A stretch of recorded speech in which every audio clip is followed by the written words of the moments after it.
আসলেন বিশ্বনবীর কাছে, নাম ছিল তুফাইল। বিশ্বনবীর ঘরের পাশ দিয়ে যখন রাতের বেলা যায়, সবাই বলে ওমা সাহিবুকুম বিমাজনুন, মুহাম্মদ পাগল হয়ে গেছে, মুহাম্মাদের কাছে যেও না। এই কথা শোনার পরে তুফাইল মনে মনে চিন্তা করলো, মুহাম্মদ নাকি পাগল, এই পাগলটাকে দেখতে চাই। তুফাইল চুপি চুপি রাতের বেলা বিশ্বনবীর ঘরের পাশে চলে গেলেন। ঘরের পাশে গিয়া এবার দেখতে পেলেন এত সুন্দর তেলাওয়াত, এত সুন্দর স্মৃতিমধুর কোরআন তেলাওয়াত জীবনে শুনে নাই। তুফাইল রাদিয়াল্লাহু তাআলা বলছেন, এটা কেমন পাগল, এই পাগলকে একটু দেখতে চাই। এবার পাগলের দরজাটা, ঘরের দরজাটা ওপেন করলেন, দেখলেন ঘর থেকে একটি নূরের আলো, চাঁদের আলো ফিনকি দিয়া বাইরে বের হয়ে আসছে। আমার প্রিয় ভাইরা, হযরত তুফাইল বললেন, আরে এত সুন্দর মানুষকে তোমরা পাগল বানিয়ে রেখেছো, বছরের পর বছর জেলখানার ভিতরে বন্দী করে রেখেছো। এই মানুষটা কখনো পাগল হতে পারে না, এই মানুষটা কখনো কবি হতে পারে না, এই মানুষটা কখনো জাদুকর হতে পারে না। আমি সাক্ষী দিচ্ছি, এই লোকটাই হচ্ছেন সেই নবী মুহাম্মদুর রাসূলুল্লাহ। আমাকে কালেমা পড়া দেন, লা ইলাহা ইল্লাল্লাহু মুহাম্মাদুর রাসূলুল্লাহ। সবাই বলি সাল্লাল্লাহু আলাইহি ওয়াসাল্লাম।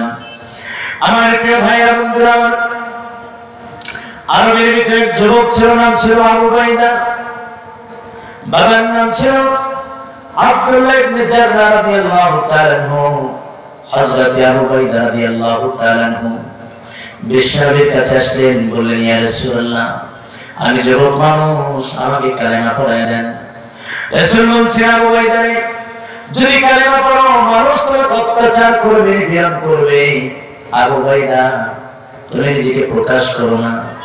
আবু বাইদা বলছেন, ইয়া রাসূলুল্লাহ, আপনার চেহারার দিকে তাকিয়ে পাগল হয়ে গেছি, চোখের ভিতরে কোনো ঘুম নাই। ইয়া রাসূলুল্লাহ, রাতের বেলা ঘুমাই, আপনাকে স্বপ্ন দেখি, দিনের বেলা হাঁটি, আপনাকে কল্পনা করি।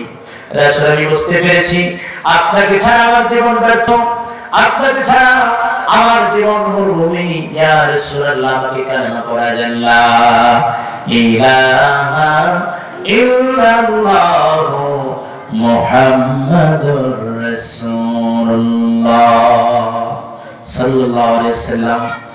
রাসূল বললেন, আবু বাইদা, তুমি আমার জন্য কি করতে পারবা? আবু বাইদা বলছে, ইয়া রাসূলুল্লাহ, আমি আপনার জন্য জীবন দিতে পারবো, রক্ত দিতে পারবো।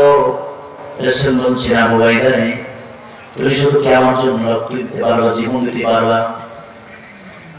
আবু বাইদা বলছেন, ইয়া রাসূলুল্লাহ, আমার পিতা মাতা সন্তানের সবচেয়ে বেশি আপনাকে ভালোবাসি।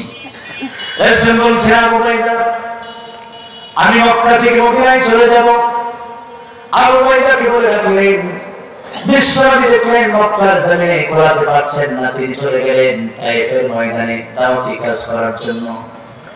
তায়েফের ময়দানে যখন চলে গেলেন, তায়েফবাসী বিশ্বনবী সাল্লাল্লাহু আলাইহি ওয়াসাল্লাম কি বিশ্বনবী যখন তায়েফবাসীর মাঝে দাওয়াত পৌঁছে দিলেন, কোরআনের দাওয়াতগুলো তায়েফবাসীর মাঝে পৌঁছে দিয়ে বললেন, তোমরা যদি পড়ো না ইলাহা ইল্লাল্লাহু তুফলিহুন,